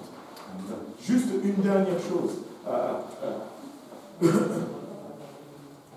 Il leur a dit sur la montagne, allez à Jérusalem et attendez. Tout le monde dit attendez. Mais nous n'aimons pas attendre. Nous voulons même pas rentrer dans l'église aujourd'hui. Nous voulons venir à l'église aujourd'hui et demain être dans la chorale, après demain prêcher sur la chair. Non. Il a dit attendez. Et mais qu'est-ce qu'il a dit? Attendez, allez, attendez jusqu'à ce que vous recevrez la puissance d'en haut, c'est-à-dire le Saint-Esprit. Et si Pierre n'avait pas l'autorisation de commencer à témoigner, et acte 1, acte 1, 8, non, acte 1, 8. La Bible dit, mais vous recevrez une puissance, le Saint-Esprit survenant sur vous. Lis d'abord le chapitre 7, le verset 7. Il leur répondit, ce n'est pas à vous de connaître les temps ou les moments que le Père a fixés de sa propre autorité. Mais vous recevrez une puissance, le Saint-Esprit survenant sur vous, et vous serez mes témoins à Jérusalem, dans toute la Judée, à Samarie et jusqu'aux extrémités. Regardez un peu. Vous recevrez une puissance. Allez, attendez à Jérusalem, et vous recevrez une puissance, le Saint-Esprit survenant sur vous, et vous serez mes témoins. Pas avant de recevoir la puissance, après avoir reçu la puissance. Amen. Pierre ne pouvait même pas aller témoigner avant d'avoir reçu le Saint-Esprit. Et toi, tu veux aller prêcher avant de recevoir le Saint-Esprit. J'ai parlé avec un frère aujourd'hui. Je n'ai jamais été conscient de cela, mais c'est toute une révélation, on va finir avec ça. Il disait qu'avant, quand il prêchait, il n'avait pas le Saint-Esprit, il travaillait ça et là. Avant, quand il prêchait, après, chaque fois qu'il prêchait, après cela, il ressentait beaucoup d'angoisse, il ressentait une dépression. Je dis, mais de quoi tu parles? Et au fait, c'est parce qu'il faisait toutes ces choses sans le Saint-Esprit. Et il dit, depuis que j'ai reçu le Saint-Esprit, ça ne m'arrive plus.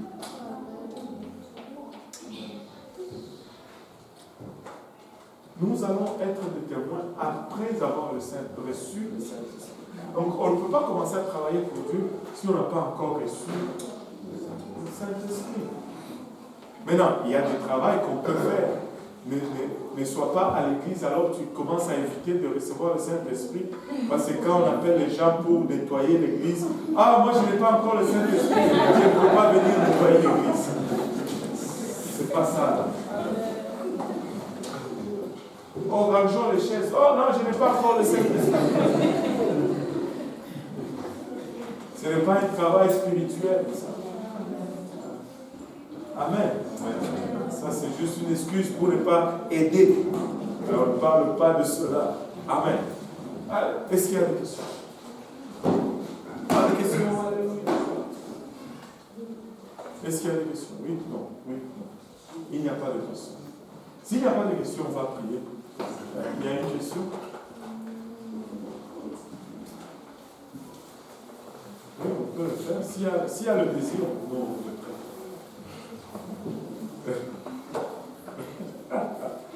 Alléluia.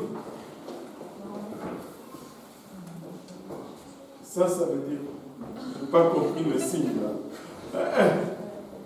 À la fin. Alléluia, on va le faire. Alléluia. On va prier tous ensemble.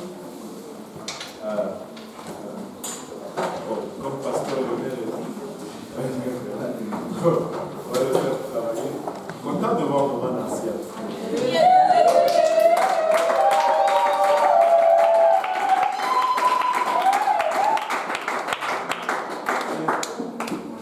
Avant, elle venait toujours d'abord. Et puis là, pasteur Lionel est venu. Il l'a volé. Alléluia. Bon, pasteur Lionel prie. Pour clôturer, puis pour venir la nuit. Alléluia. On lève nos voix vers le Seigneur. Seigneur, Dieu Tout-Puissant, merci Seigneur pour ton amour, Papa, merci pour ta grâce, merci pour ta présence, Seigneur, au milieu de nous. Merci Seigneur pour cette parole qui est venue, Seigneur, prêcher, Seigneur, et enseigner, Papa.